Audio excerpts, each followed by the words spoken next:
Okay, here we're going to talk about power cycles. We have the Otto cycle, which is the cycle that you use mostly in your gasoline engine.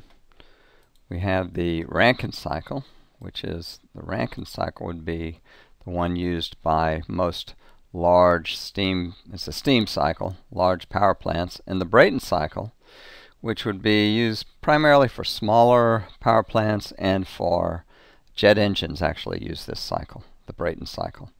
The Otto cycle operates with air, the Brayton cycle operates with air, the Rankine cycle operates with steam usually, typically, as the working fluid, I should say. Now, a thermodynamic cycle, what is that? A thermodynamic cycle is a process where a working fluid undergoes a series of changes, ends up at its original condition. So you take the same fluid and you use it over and over again. Now, truthfully, in air cycles, you're bringing in a new fluid usually, because typically in an air cycle, you're also burning the oxygen in it. But what's doing the work is the air, and the idea is that if it comes around to the same point, then you have what's called a cycle. A Rankine cycle, it's very important that you recycle the fluid. So you'll take steam and you'll add energy to it, cause it to become a vapor, expand it, get work out of it, condense it once again back to a liquid, and then bring it back around, raise its, boil it, turn it into a vapor. You want to use that same water over and over again, because in the process of using that water, you're running it through some very I guess sensitive equipment, sensitive to corrosion, and so you usually will treat the water in a Rankine cycle, steam power cycle, and you don't want to throw away that nice treated water, treated for corrosion inhibitors and things like that. So let's see. First we'll talk about the Otto cycle. And this occurs in a piston cylinder arrangement where you'll start with air, and I've indicated this guy as your working fluid, that's your air. With the piston, let's say the fully open cylinder where the air is occupying most of the cylinder. And then what you do is you squeeze it down, add work in, so you're compressing it, and that raises its temperature and raises its pressure so that you wind up with a hotter compressed working fluid. Then you'll even add heat on top of that. And what we're talking about when we talk about engines and power cycles are heat engines, where we're adding heat and we're getting work out. You're thinking, wait a second, I just added work in, but we're going to get some work out too. So we've added some heat, and the way you do that in an Otto cycle typically is you'll burn fuel in the air, and that will heat it up even more or get it even higher temperature. And usually that happens by the spark, so it's almost instantaneous, and it happens as the piston is pushed down into the cylinder, and there's a very small volume. At constant volume, you've added that heat, so now you have a very, very hot working fluid, and it also, the pressure shoots up because you've raised the temperature at constant volume. So from there, it's high pressure, high temperature, so now you can take that pressure and push the cylinder back out and get even more work out than you put in. At that point, you go ahead and expand it, take the work out, cool it down, and you're back to where you started from. So that's what we call a thermodynamic cycle. In actuality, here where I've indicated Q out, what you really do is you just discharge it to the surroundings. It's still hot. If you the exhaust from your car is going to be still very hot, and you'll exhaust that air and it'll cool to the surroundings temperature after it exhausts. So we treat it as Q out, but the truth is we're bringing in new air every time. The PV diagram is something that's worth looking at for the Otto cycle. If you start with the high volume and low pressure, that'd be typically atmospheric pressure, or maybe even a little bit of a vacuum that you start with. So you have a low pressure and a high volume, and what you'll do is you'll squeeze it down, you'll add work, and you see what you've done is you've lowered the volume by putting work in. So that's the integral of PdV is negative because you see V is getting lower here. You're going to a lower volume. So you're putting work in rather than taking work out. You're compressing that gas. And by the way, the work that you put in is the integral of PDV. So it would be this area under the curve here would be the work that you have put in.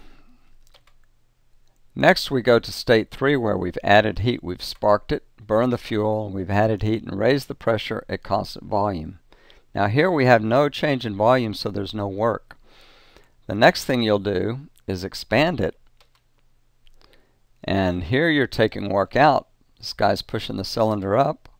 And so the volume increases while the pressure drops. Now, the work under the curve is now this whole amount here, which is much greater. So the net work that you get out of that is the total work out, this area, minus the work in, which is this area here. And so you have a net power produced each time you run through that cycle. So your piston goes up and down over and over and over again. And you're producing work each time you go through that process. So you cool it back down and you're back starting at state 1 again. There's your Otto cycle on a PV diagram.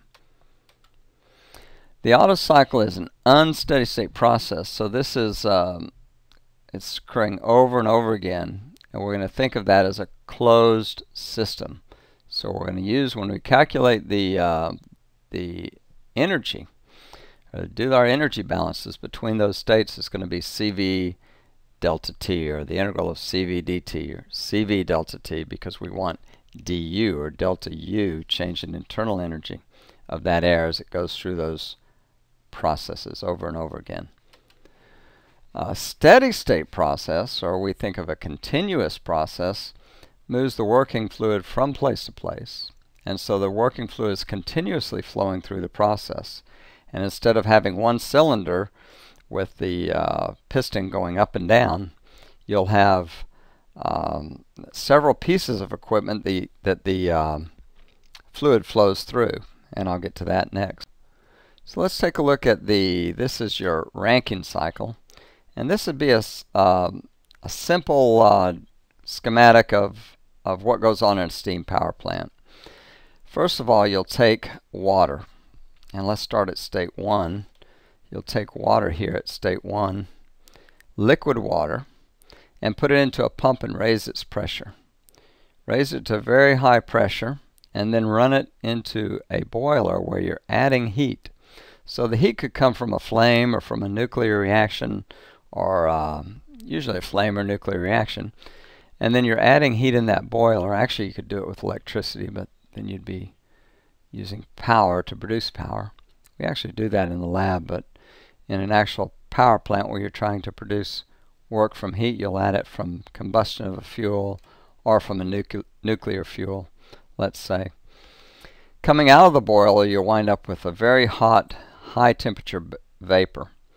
Actually, that boiler will be a boiler plus a superheated area, superheater, to where after it's boiled you heat it even higher to higher temperatures. You have a high pressure, high temperature, then you'll drop the steam into the turbine.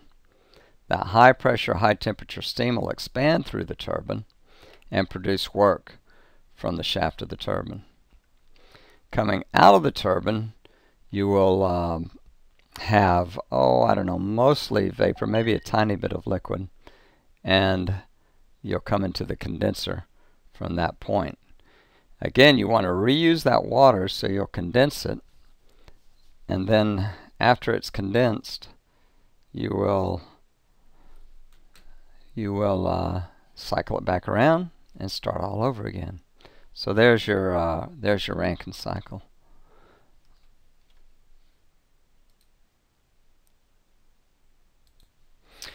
This shows it on the PV diagram.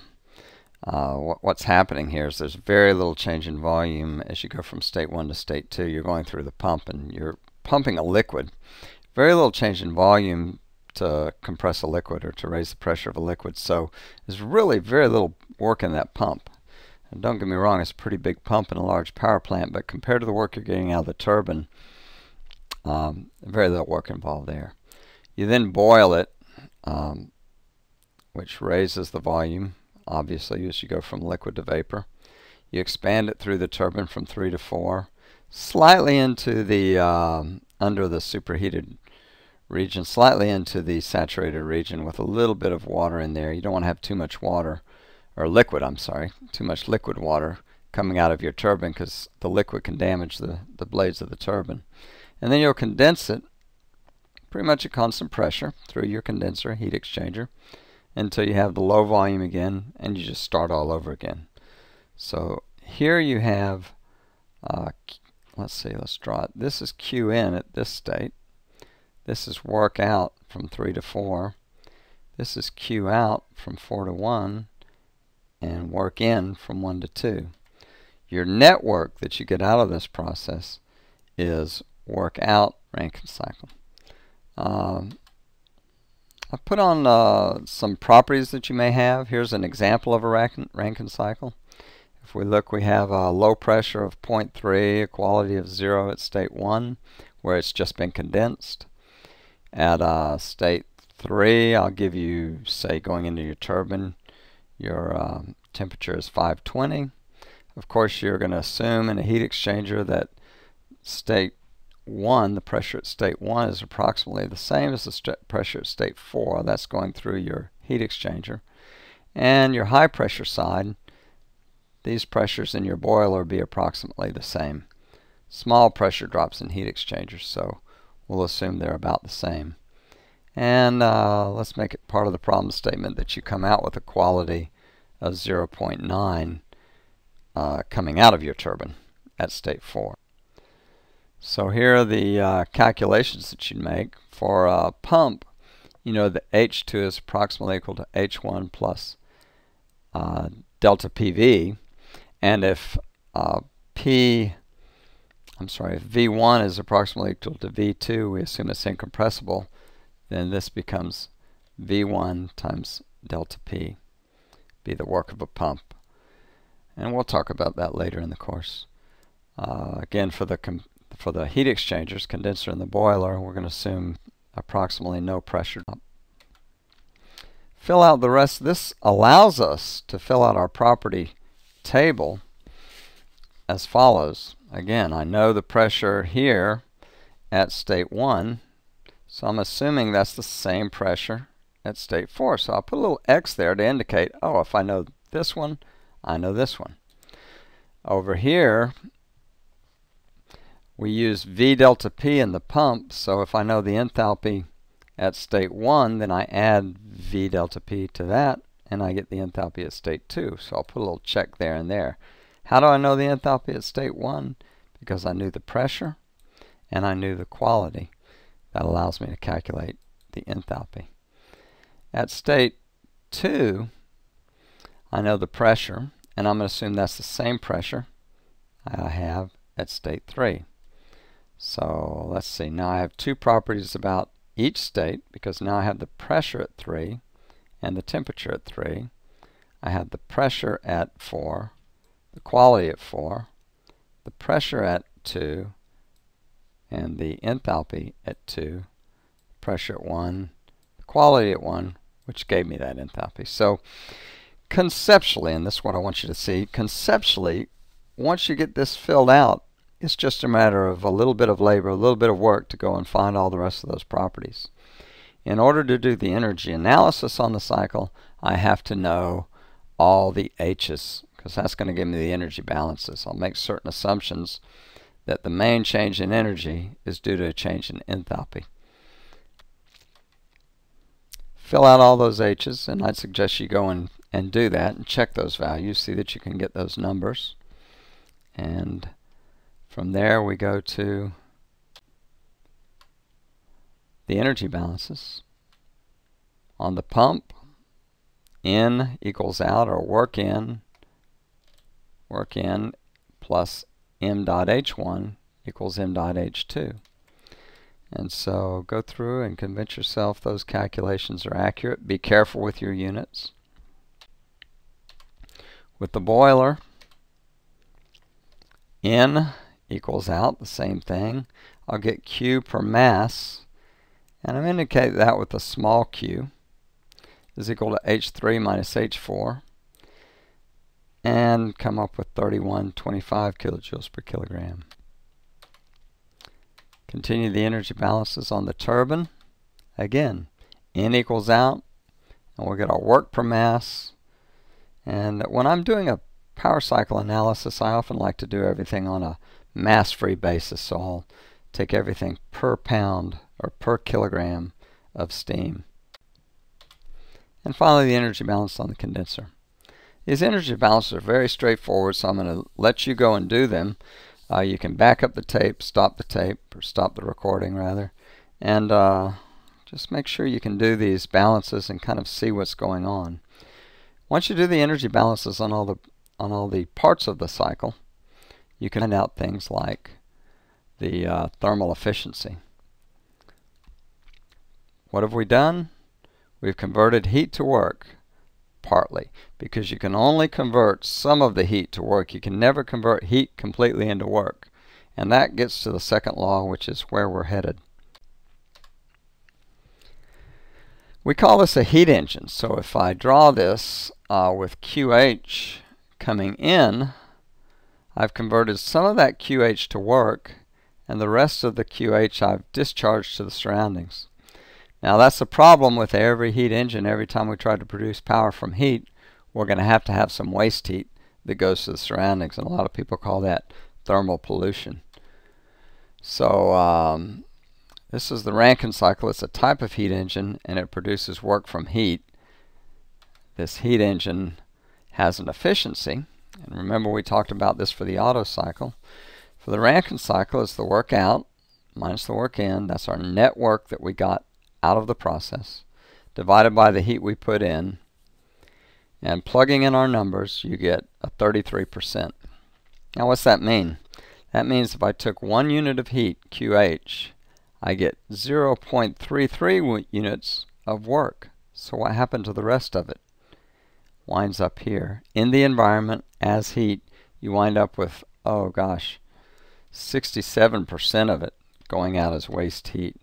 And that's something we want to try and reduce. We want to convert as much of that high temperature heat, we call that QH, to work as we possibly can, so that we minimize the thermal pollution and we get the most out of this thing that we can. So this is how it looks on a PV. Oh, I'm sorry. This now, we're moving on to a Brayton cycle. And the Brayton cycle is another gas power cycle that's going to have air usually as the working fluid. And this is what we use for a jet engine. Only in a jet engine you'll have the shaft. In fact, actually in most Brayton cycles you'll have a shaft going from the turbine, from the turbine back to the compressor, so that the work to run the compressor is actually supplied by excess work from the turbine. You'll start by compressing the gas on a continuous basis up to state 2. Now you have a high pressure, high temperature. You'll expand it, you'll add heat to it at constant pressure in a combustion chamber, which is similar to heat exchanger, only that one fluid comes in and one fluid goes out. Oh, except you'll add fuel unless it's already mixed in. And you run that through a turbine, expand it down and produce work.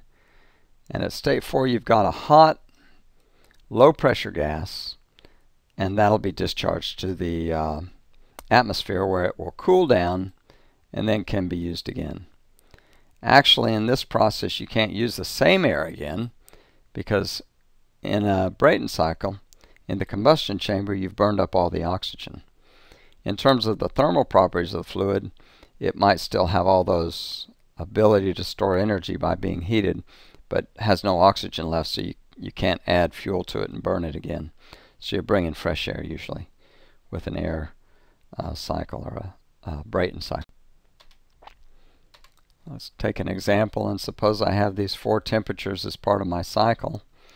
Once you have the temperatures, you could calculate the H's, and if you look these up in your air tables, you can find H's, or you could just use CP delta T, but you'll be a little more precise if you use the air tables, because the CP, remember, changes with temperature, and here we have some very large changes in temperature. So this 1444 that would be degrees Kelvin. I'm sorry, H, 1340 degrees Kelvin. That's very hot, and the CP is going to vary a little bit over that range. So be able to do it both ways if you have enthalpies. If you have the enthalpy table handy, I should say. Now, let's look at the energy analysis on this. QH in, QL out, W net. From our Brayton cycle, I can calculate the efficiency as the work out minus work in divided by QH, and it winds up being 32% efficient.